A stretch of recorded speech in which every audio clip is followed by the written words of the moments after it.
Doctor joule की गोल गोल बातों से अब आरव पूरी तरह से झल्ला गया था। वो अभी अभी आगे कुछ कहता, इससे पहले ही डॉक्टर जूल ने कहा, शांत हो जाओ आरव, मैं तुम्हें सब कुछ सच सच बताऊंगा, लेकिन उससे पहले तुम्हें मेरी बातों को ध्यान से सुनना होगा, और सिर्फ सुनना ही नहीं बल्कि मेरी बातों में विश्वास भी करना होगा। ठीक है, मैं तुम्हारी बातों में विश्वास करने को तैयार हूं, आरव ने जवाब दिया। अगले ही पल डॉक्टर जूल आरव को सच्चाई बताने लगता है कि जिससे अभी तक आरव अनजान है। जब सुपर अर्जुन के कारण एलियंस ने पास्ट 1983 में मुझे खत्म कर दिया था, तब मेरा ऑरा कई सालों तक वहीं चारों तरफ वातावरण में भटकने लगा था। और डॉक्टर जूल अभी आगे कहता, इतने में आरव की शक्ल उसने देखी और पूछा, क्या बात है, कुछ पूछना है? क्या ऑरा सच में होता है? आरव ने हैरानी से पूछा। हाँ, बिल्कुल होता है ऑरा, और साइंस भी मानता है, साइंटिस्ट भी, डॉक्टर जूल ने कहा। तो ये ऑरा क्या होता है और किसका होता है? आरव ने पूछा। इस पर डॉक्टर जूल ने बताया, ऑरा हर किसी का हो सकता है जो इस अर्थ पर जिंदा है, चाहे वो इंसान हो या फिर जानवर या कोई पक्षी, हर किसी का ऑरा होता है और उसके शरीर के अंदर रहता है, जिस प्रकार सोल रहता है। ओके, पर सुपर अर्जुन के बारे में तो मुझे पापा ने बताया था, मगर ये एलियंस का क्या राज है? मुझे सब कुछ शुरू से बताइए, आरव ने पूछा। डॉक्टर जूल आरव को सब कुछ शुरू से बताने लगते हैं कि कैसे उसके साथ बचपन में गलत हुआ, वो शैतानों से मिला और फिर कैसे उसके हर क्रिएशन को अर्जुन ने खत्म किया, सब कुछ। आखिर में डॉक्टर जूल ने कहा, और फिर इस तरह उस दिन अर्जुन ने मेरे क्रिएशन को खत्म कर दिया और उन एलियंस ने मुझे, मगर मैं तो मर गया, पर मेरे अंदर कई सारी इच्छाएं बची हुई थी जिसके कारण मैं जिंदा रहना चाहता था। पर उस वक्त शैतानों के बादशाह मिराक्ष को भी अर्जुन ने हरा दिया था, जिसके कारण उसने भी मेरी मदद नहीं की, और ऐसे ही कई महीने बीत गए। मेरे ऑरा को भटकते भटकते मैं बहुत परेशान हो चुका था। शायद मेरे उस ऑरा को एक ऐसे शरीर की तलाश थी जिसकी जरूरत मुझे हो और मेरी उसे। फिर एक दिन 14 महीने बाद मेरा ऑरा वातावरण में भटकते भटकते तुम्हारे पिता समीर के पास जा पहुंचा, जो कि एक जगह घायल पड़े थे। पर वो उस वक्त घायल क्यों पड़े थे? उन्हें हुआ क्या था? तभी आरव ने पूछा। उसकी इस बात पर डॉक्टर जूल उस वक्त की यादों में चला गया। काश मेरे पास कुछ ऐसी शक्तियां होती जिनके दम पर मैं उन लोगों से अपनी इस हालत का बदला लेता, और आज मेरी हालत नहीं होती। मेरे घर को उन लोगों ने तबाह कर दिया और मैं चाहकर भी उन्हें कुछ नहीं कर पाया। मेरी आंखों के सामने उन्होंने मेरी पत्नी को मार डाला और मेरा बेटा भी न जाने किस हाल में है। पता नहीं उन लोगों ने उसे जिंदा छोड़ा भी होगा या नहीं। समीर घायल अवस्था में खुद से बातें करते हुए कहता है, यह आरव का पिता है जो एक जंगल के बीचों बीच निराश बैठा है और गुस्से की आग में दहक रहा था। तभी उसे एक आवाज सुनाई देती है, मुझे तुम्हारी जरूरत है समीर, मुझे तुम्हारी जरूरत है। यह आवाज डॉक्टर जूल के ऑरा की है जो समीर को सुनाई दे रही है। कौन हो तुम? सामने क्यों नहीं आते? समीर पूछता है। देखो, डरो मत समीर, मैं तुम्हें कोई नुकसान नहीं पहुंचाऊंगा। शायद तुम नहीं जानते, जितनी जरूरत मुझे अभी तुम्हारी है उतनी जरूरत तुम्हें इस वक्त मेरी भी है। इसलिए तुम मेरी मदद करो समीर, मेरी मदद करो। एक बार फिर डॉक्टर जूल की आवाज समीर को सुनाई दी। लेकिन मैं अभी उस हाल में नहीं हूं जो तुम्हारी मदद कर सकूं। अरे मैं तो किसी भी वक्त मौत को गले लगा सकता हूं, तो ऐसे में मैं तुम्हारी मदद कैसे कर सकता हूं? समीर फिर एक बार दर्द से कहराते हुए बोला। तभी समीर ने आगे कहा, मेरा पूरा परिवार उजड़ चुका है। मेरे भाइयों ने मुझे बेदखल कर दिया, मेरी पत्नी मर चुकी है और अब मेरा बेटा भी पता नहीं कहां है। मैं क्या करूं, मैं कहां जाऊं? काश मेरे पास कुछ अलौकिक शक्तियां होती तो आज उन सबको बता पाता। कहते कहते समीर रोने लगा। इतने में डॉक्टर जूल को वर्तमान में लाते हुए आरव ने पूछा, और मेरी मां तो जिंदा है फिर? देखो, तुम्हारे पिता की पहली पत्नी की बात कर रहा हूं मैं। उसकी मौत के बाद तुम्हारे पिता ने बुराई का रास्ता चुना। कहते कहते डॉक्टर जूल एक बार फिर उसी पल को याद करने लगा। देखो, तुम जो भी हो, मैं तुम्हारी मदद नहीं कर सकता। अरे जब मैं अपनी बीवी को नहीं बचा सका तो मैं किसी और को क्या बचाऊंगा, क्या उसकी मदद करूंगा? समीर ने कहा। कर सकते हो, तुम मेरी मदद कर सकते हो समीर, अगर तुम चाहो तो। बस तुम सिर्फ अपनी हामी भरो, उसके बाद देखो हम दोनों मिलकर क्या क्या कर सकते हैं। तुम्हें शायद जानकर हैरानी होगी कि हम दोनों एक होकर तुम्हें तुम्हारे मकसद में कामयाब बना सकते हैं, और फिर तुम उन लोगों से आसानी से बदला ले पाओगे जिन लोगों ने आज तुम्हारी हालत कर दी है। फिर एक बार डॉक्टर जूल ने कहा, लेकिन तुम मुझे यह बताओ कि तुम हो कौन और मेरी मदद क्यों करना चाहते हो? समीर ने पूछा। मैं तुम्हें पहले ही बता चुका हूं, ये सब सवाल करने का अभी हमारे पास समय नहीं है, और न ही मेरे पास इतना समय कि तुम्हें ये सब कुछ डिटेल से बता सकूं। तुम वही करो जो मैं तुमसे करने को कह रहा हूं, इससे हम दोनों का फायदा है। मुझे मेरा शरीर मिल जाएगा और तुम्हें तुम्हारी शक्तियां। डॉक्टर जूल ने फिर एक बार समीर को समझाते हुए कहा। उसके मुंह से शक्तियां शब्द सुनते ही समीर को उत्सुकता हुई। उसने झट से पूछा, क्या मुझे सच में शक्तियां मिल जाएगी? क्या ऐसा संभव है? हाँ, साइंस में सब कुछ संभव है। इस वक्त तुम्हारे मन में एक तीव्र इच्छा है जिसके कारण मैं तुम्हारे शरीर में आ सकता हूं। बोलो, क्या तुम मेरा साथ दोगे? डॉक्टर जूल ने कहा। उसकी इस बात पर समीर ने काफी सोचते हुए कहा, ठीक है, लेकिन मुझे करना क्या होगा? तुम्हें जो भी करना है जल्दी करो। देखो, मेरे पास भी समय बहुत कम है, किसी पल भी मेरी जान जाती होगी। समीर ने इतना कहा ही था, तभी अचानक से उसकी बॉडी में कुछ हलचल हुई और उसके शरीर को झटके लगने शुरू हो गए। वहां पर एक तेज नीली रोशनी चारों तरफ फैल गई। समीर जोर जोर से चिल्ला रहा था, मानो उसके अंदर कितना कुछ हो रहा है। उसके शरीर से नीली ऊर्जा निकल रही थी। थोड़ी देर ऐसे ही चिल्लाने के बाद समीर बेहोश होकर जमीन पर गिर पड़ा और अगले ही पल वो तुरंत उठकर खड़ा हुआ। अब समीर एक घायल इंसान से एक शक्तिशाली इंसान बन चुका था, जिसके अंदर अब कई सारी सुपर पावर आ चुकी थी, मगर ये सारी पावर्स नेगेटिव थी। उसकी आंखों में गुस्सा भर चुका था जो पूरी तरह लाल पड़ चुकी थी। उसने डॉक्टर जूल की तरह हंसते हुए कहा, अब आएगा मजा अर्जुन। कहते कहते अचानक से डॉक्टर जूल वर्तमान में आ गया, जो अभी अपने ख्यालों में था। वहीं दूसरी ओर अर्जुन देव के सीक्रेट लेबोरेटरी को देखकर हैरान हो जाता है, क्योंकि देव ने यह बात अभी तक अपने बेटे अर्जुन और अपनी पत्नी देविका से छुपाई हुई थी कि उसने घर में ही अंडरग्राउंड एक ऐसी सीक्रेट लेबोरेटरी खोल रखी है जिसकी भनक अभी तक किसी को नहीं है। ये क्या है पापा? देखने में तो ये कोई किसी लेबोरेटरी की तरह लगती है। अर्जुन ने थोड़ा चौंकते हुए जवाब दिया।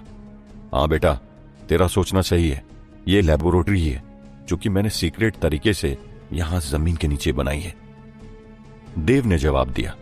लेकिन पापा, ये सब आपने किया कब और कैसे किया? इस बारे में मुझे क्यों नहीं बताया आपने? अर्जुन ने सवाल किया।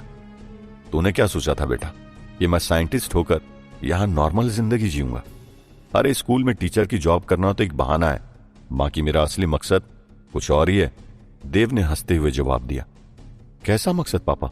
मैं कुछ समझा नहीं, अर्जुन ने पूछा। अरे वही मकसद जो तेरा मकसद है, देव ने बताया, पर उसकी ये बात अर्जुन को समझ नहीं आई। उसने पूछा, क्या मतलब? मैं कुछ समझा नहीं।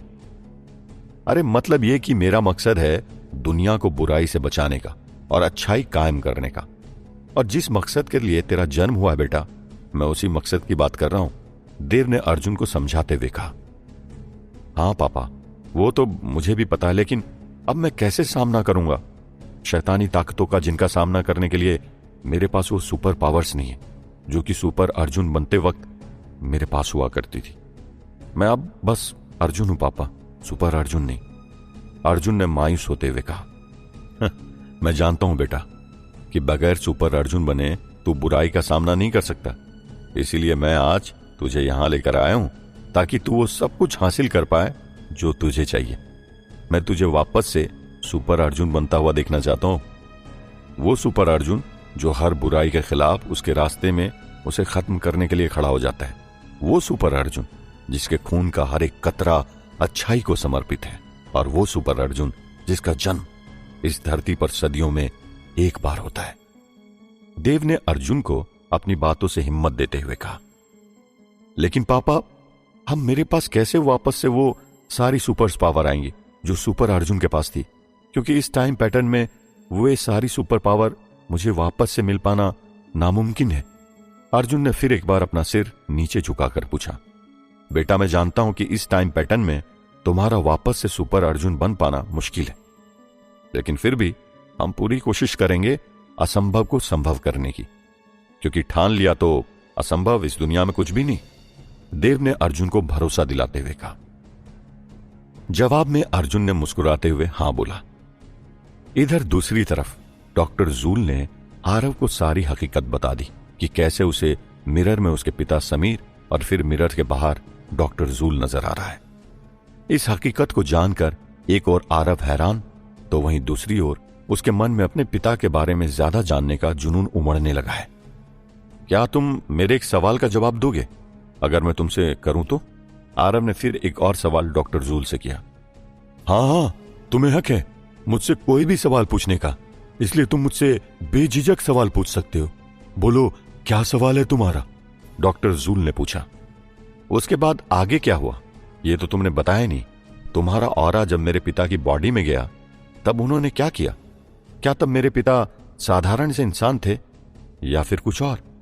आरव ने सवाल किया। तुम्हारे पिता एक बिजनेसमैन थे, उनके साथ उनके दोस्तों ने मिलकर धोखा किया था, साथ ही तुम्हारे पिता के भाई भी इसमें शामिल थे और धोखे से उनकी सारी प्रॉपर्टी को हड़प लिया था, और यहां तक कि उन्होंने तुम्हारी दूसरी मां को भी मौत के घाट उतार दिया था, बस पैसों और जायदाद के लिए।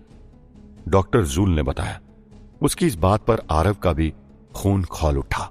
वो आगे कुछ कहता इससे पहले ही डॉक्टर जूल ने कहा, तुम्हारे पिता जब मुझसे मिले थे वो काफी घायल थे और बस कुछ ही मिनटों में उनकी जान जाने वाली थी। तब मुझे लगा कि तुम्हारे पिता को शायद मेरी जरूरत है, और उस वक्त तो मुझे एक शरीर की जरूरत थी, इसलिए मैंने यानी डॉक्टर जूल का ऑरा तुम्हारे पिता की बॉडी के अंदर गया, जिस कारण उन्हें नया जीवन दान मिला और मुझे मेरा नया मकसद। हमारा एक शरीर जरूर है, लेकिन हम असल में दो लोग हैं, एक में the great scientist doctor joule और दूसरा तुम्हारे पिता समीर। इसलिए तुम्हारे बचपन से आज तक मैंने तुमसे ये राज छुपाया। सुपर अर्जुन मेरा गुनहगार है, इसलिए मैंने तुमसे उसके करीब जाने को कहा था कि वक्त आने पर मैं सुपर अर्जुन से अपना बदला ले सकूं। डॉक्टर जूल ने आरव को बताया। जिन लोगों ने मेरे पिता, मेरी फैमिली की इतनी बुरी हालत की थी, उनका क्या हुआ? क्या वो लोग अभी भी जिंदा हैं? आरव ने थोड़ा चौंकते हुए पूछा। उस दिन जब मेरा ऑरा तुम्हारे पिता समीर की बॉडी के अंदर दाखिल हुआ, तब कहते कहते डॉक्टर जूल एक बार फिर से उस वक्त को याद करने लग गया। एक सुनसान जगह जहां तकरीबन 5 लोग बैठे हुए हैं। एक पुरानी बिल्डिंग है, इसके अंदर ये 5 लोग मिलकर पार्टी कर रहे हैं, और इनके पास में एक छोटा सा बच्चा भी है जिसकी उम्र यूं ही कुछ 1 साल के आसपास होगी। उस 1 साल के बच्चे को इन लोगों ने जमीन पर ही रखा हुआ है और उसी के आसपास में बैठकर ये 5 लोग अपनी पार्टी कर रहे हैं। अरे भाई, समीर को तो हमने तबाह कर दिया, लेकिन अब इस बच्चे का क्या करें? उनमें से एक शख्स बोला। अरे करना क्या है, इसे भी खत्म कर देते हैं। वैसे भी हमने इसके माँ बाप को तो खत्म कर ही दिया है, और आज इसे भी खत्म कर देते हैं, वरना बड़ा होकर यह हमें भी धोखा देगा। दूसरे शख्स ने मुस्कुराते हुए जवाब दिया। लेकिन इस तरह इस छोटे से बच्चे को मारना ठीक नहीं। अरे ठीक नहीं है मतलब? अब हमने इसके पूरे परिवार को मौत के घाट उतार दिया, तो इसे मारने में क्या हर्ज है? पहला शख्स बोला। अरे मुझे तो लगता है हम में से किसी एक को इस बच्चे को गोद ले लेना चाहिए, और मेरे हिसाब से तो यही ठीक भी रहेगा।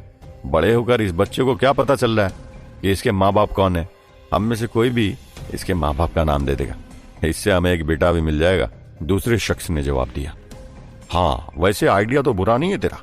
आज पहली बार तूने काम की बात की है, वरना तेरा दिमाग तो हमेशा ही घास चरने गया होता है, और इसके बड़े चाचा ने तो पहले ही किनारा कर लिया। तीसरे शख्स ने कहा। तभी बाहर से किसी के चलने की आवाज आती है। अरे लगता है बाहर कोई है। पहले वाले ने पूछा। इस पर दूसरे ने कहा, हाँ, पर कौन हो सकता है?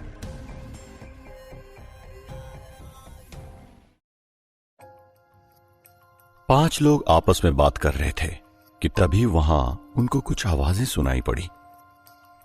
कहीं पुलिस तो नहीं आ गई यहां? तीसरे आदमी ने कहा, जिसकी बात सुनकर दूसरे आदमी ने कहा, अरे नहीं भाई, पुलिस आई होती तो कई लोग की कदमों की आवाज सुनाई देती, लेकिन यहां तो एक इंसान की कदमों की आवाज सुनाई दे रही है। वो ना हो, वो इसी और चला आ रहा है। भाई मुझे तो लगता है इसका भी आज गेम करना पड़ेगा। कोई भी हो, सामने आए, आज इसे भी खत्म कर ही देते हैं। तभी वे सभी लोग कमरे की लाइट जलाते हैं। कमरे की लाइट जलते ही उन्हें अपनी आंखों के सामने एक शख्स दिखता है, जिसने लंबा सा सफेद रंग का कोट पहना हुआ है। उस शख्स को देखकर वे सभी लोग चौंक उठते हैं। तो तुम यहां कैसे? हमने तो तुम्हें मार दिया था ना? पांचों लोगों ने पूछा। मेरी कुछ बची खुची सांसों ने आज मुझे यहां तुम्हारा काल बनाकर भेजा है, इसलिए तुम सब मरने के लिए तैयार हो जाओ। समीर ने, जिसके अंदर इस वक्त डॉक्टर जूल का ऑरा था, वो काले कोट में खड़ा आदमी कोई और नहीं बल्कि आरव का पिता समीर ही है, जो अपने गुनाहगारों से बदला लेने वापसी आ गया है। अरे हम नहीं जानते, तुझे इतनी बुरी तरह मारने पर भी तू वापस सही सलामत हमारे सामने कैसे खड़ा है? खैर, अब यहां आ ही गया तो मरने के लिए तैयार हो जा। आज तुझे हम में से कोई नहीं बचा सकता। यहां तुझे तेरी मौत लेकर आई है। ऐसा कहते ही उन सभी ने अपनी रिवॉल्वर निकाली और एक के बाद एक धड़ाधड़ समीर के ऊपर गोलियों की बौछार कर दी। लेकिन ये क्या, समीर ने उन गोलियों को अपने हाथों से रोक लिया और पल भर में ही पीतल की उन गोलियों का चूरमा बना दिया। ये सब देखकर वे सभी लोगों की आंखें हैरान रह गई। उनके पैरों तले जमीन खिसक गई। अरे ये कैसे हो सकता है भाई? किसी साधारण से इंसान के लिए पीतल की गोलियों का चूरमा बना पाना नामुमकिन है, वो भी अपने हाथों से। सभी लोगों ने एक दूसरे से कहा। उसके ये कहते ही वहां मौजूद एक आदमी ने कहा, ये कौन है भाई? ये समीर नहीं हो सकता। उस आदमी के ये कहते ही समीर हंसने लगा।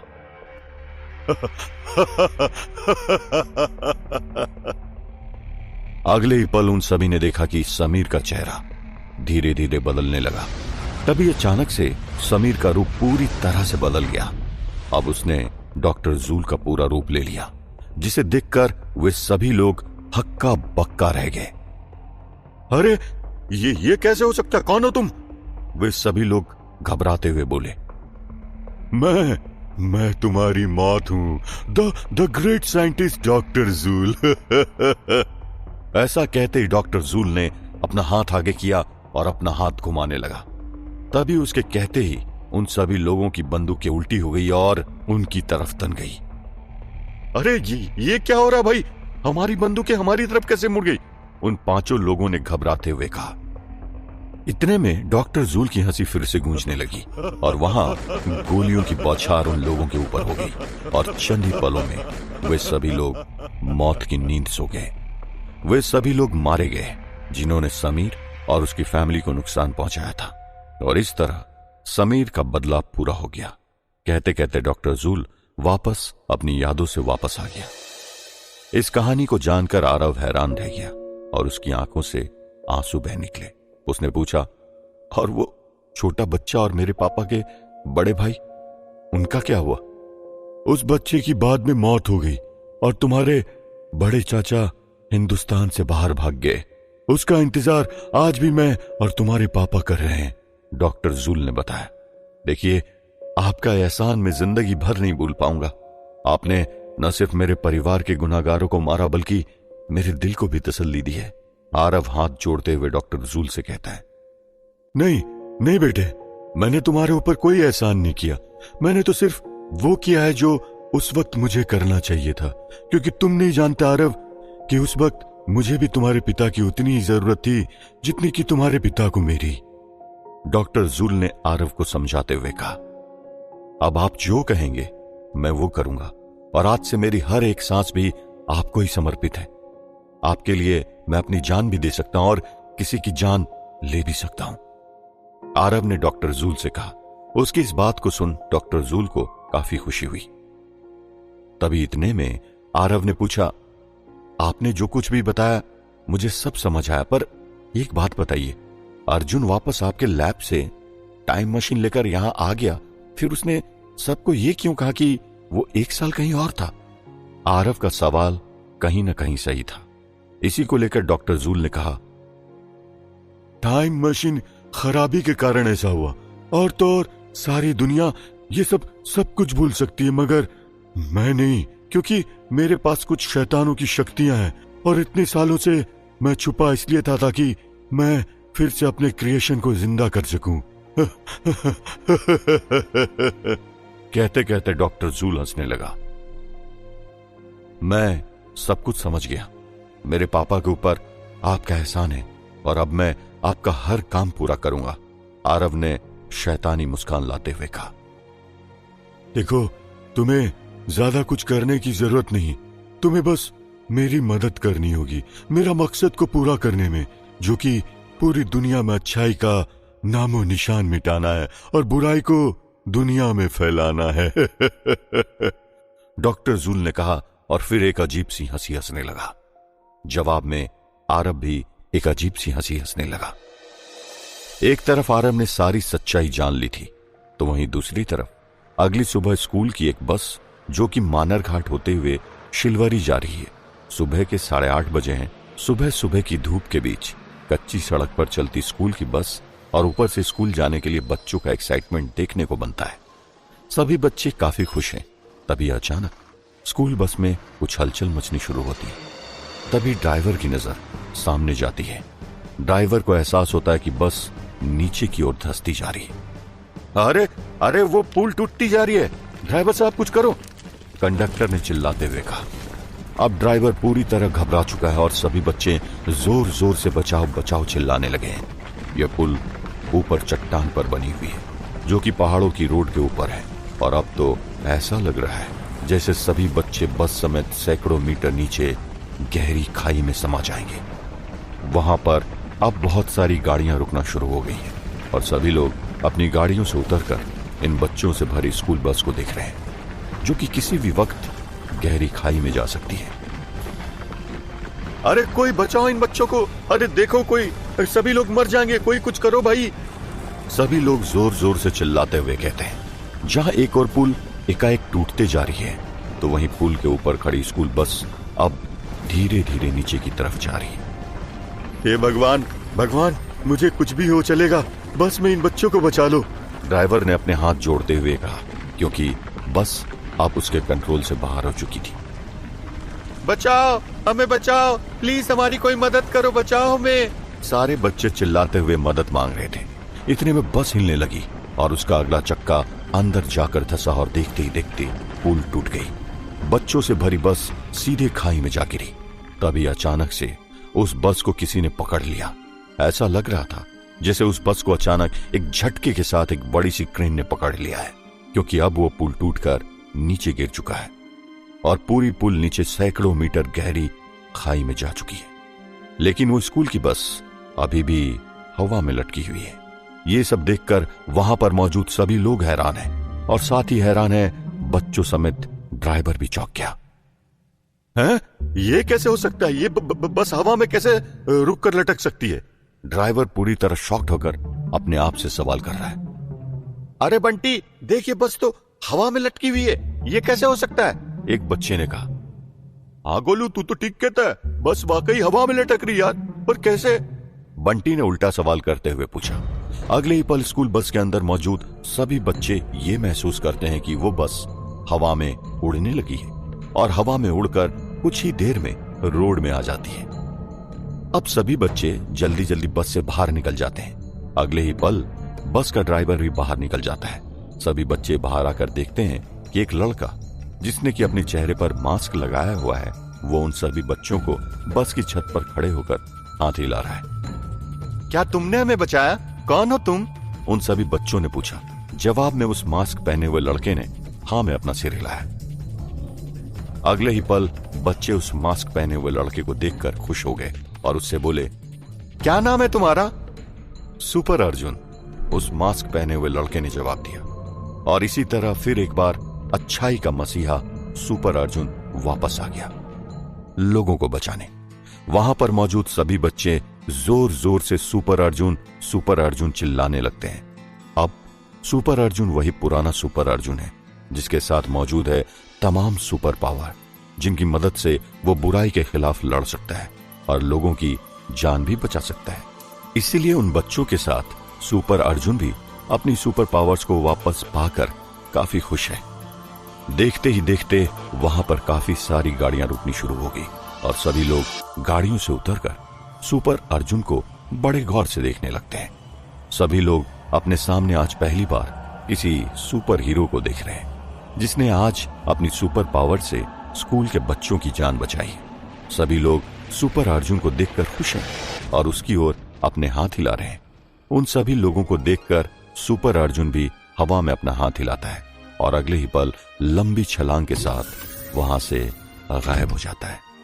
कौन था ये जिसने आज इन मासूम बच्चों को मरने से बचा लिया? भीड़ में से एक आदमी ने पूछा। तुमने सुना नहीं उसने क्या कहा? उसका नाम है सुपर अर्जुन, जो शायद अच्छाई का रक्षक है।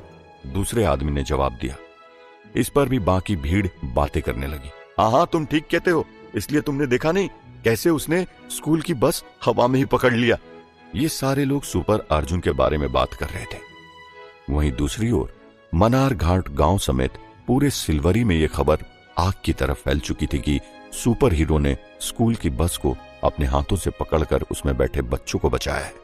ये खबर को सुनकर जहां एक और ज्यादा लोग हैरान हैं, तो वहीं कई लोग ऐसे भी हैं जिन्हें लगने लगा है कि इस दुनिया में अच्छाई का रक्षक आ चुका है जिसका काम लोगों की जान बचाना है। और अब यह खबर दरोगा सूरज सिंह राणा तक भी पहुंच जाती है। क्या कह रहे हो पांडे? यह कैसे हो सकता है? कोई इंसान कैसे अपने हाथों से एक स्कूल बस को पकड़ सकता है? इंस्पेक्टर सूरज सिंह राणा कांस्टेबल पांडे से चौंकते हुए पूछता है। लेकिन आज ऐसा ही हुआ सर, सैकड़ों लोगों ने उस लड़के को यह कारनामा करते हुए देखा है। कहते हैं कि वो लड़का कोई साधारण इंसान नहीं बल्कि सुपर हीरो है जिसने अपना आकार बढ़ाकर उस बस को किसी खिलौने की तरह अपने हाथों से पकड़ लिया था। कांस्टेबल पांडे ने जवाब दिया। क्या नाम है उस लड़के का? फिर एक बार इंस्पेक्टर ने पांडे से पूछा। सुपर अर्जुन, उस लड़के का नाम सुपर अर्जुन है, ऐसा लोगों से उसने खुद कहा। कांस्टेबल पांडे ने जवाब दिया। तुम ये बता सकते हो पांडे, ये सुपर अर्जुन हमें मिलेगा कहां? इंस्पेक्टर ने सवाल किया। यह तो मैं भी नहीं जानता सर कि अभी आपको सुपर अर्जुन मिलेगा कहां, क्योंकि लोगों का कहना है कि चंद सेकंड में ही वो बिजली की तेजी से एक लंबी छलांग लगाकर वहां से गायब हो गया। अब उसके बाद सुपर अर्जुन कहां गया कोई नहीं जानता, और लोग तो यहां तक नहीं जानते कि यह सुपर अर्जुन आया कहां से। पांडे ने जवाब दिया। कांस्टेबल पांडे की इस बात पर इंस्पेक्टर सूरज सिंह राणा एक गहरी सोच में पड़ गया। एक तरफ इंस्पेक्टर राणा सुपर अर्जुन को लेकर सोच में पड़ गया, तो वहीं उधर अपनी लेबोरेटरी में मौजूद डॉक्टर जूल एक बड़ी सी स्क्रीन पर सुपर अर्जुन को देख रहा है, जिसने कि अभी अभी मानर घाट से सिलवरी जाते हुए स्कूल के बच्चों को मौत से बचाया है। अपनी कंप्यूटर स्क्रीन पर उस नजारे को देखकर डॉक्टर जूल के पैरों तले जमीन खिसक चुकी है। यह समझ नहीं पा रहा है कि ऐसा हो कैसे गया। ये क्या हो रहा है? सुपर अर्जुन फिर एक बार अच्छाई का मसीहा बनकर लोगों की मदद कैसे कर सकता है? क्योंकि आरव ने तो बताया था कि सुपर अर्जुन तो वहां उस गुफा में अभी बेहोश पड़ा है, जिसका इलाज एक ऋषि कर रहा है। अगर अर्जुन वहां उस गुफा में है तो इतनी जल्दी यहां कैसे आ सकता है? डॉक्टर जूल परेशान होकर खुद से सवाल करता है। डॉक्टर जूल परेशान होकर अपनी लेबोरेटरी में इधर से उधर घूम रहा है। तभी डॉक्टर जूल की उस लेबोरेटरी में आरव आता है। वो डॉक्टर जूल को अभी काफी परेशान देखता है और उसके पास आकर उससे पूछता है, क्या बात है सर, आप इतना परेशान क्यों हैं? आरव ने थोड़ा चौंकते हुए पूछा। सब कुछ तुम्हें पता है, बावजूद इसके तुम मेरे सामने कुछ भी न जानने की एक्टिंग कर रहे हो। मेरे सामने अनजान मत बनो, मुझे सब कुछ पता चल चुका है तुम्हारे बारे में। एक तेज आवाज में डॉक्टर जूल बोला। क्या ये कैसी बात कर रहे हैं आप डॉक्टर जूल? मुझे तो समझ ही नहीं आ रहा है कि आप मुझ पर गुस्सा क्यों हो रहे हैं। आरव ने थोड़ा चौंकते हुए बोला। अच्छा, तो तुम कुछ नहीं जानते, अनजान मत बनो, तुम समझे? वरना तुम जानते हो कि मुझे झूठ बोलने वाले लोगों से कितनी ज्यादा नफरत है। फिर एक बार डॉक्टर जूल एक तेज आवाज में कहता है, आखिर अब क्या होगा आगे और कैसे पता चलेगा डॉक्टर जूल को अर्जुन की सच्चाई? जानने के लिए बने रहिए सुपर अर्जुन के साथ।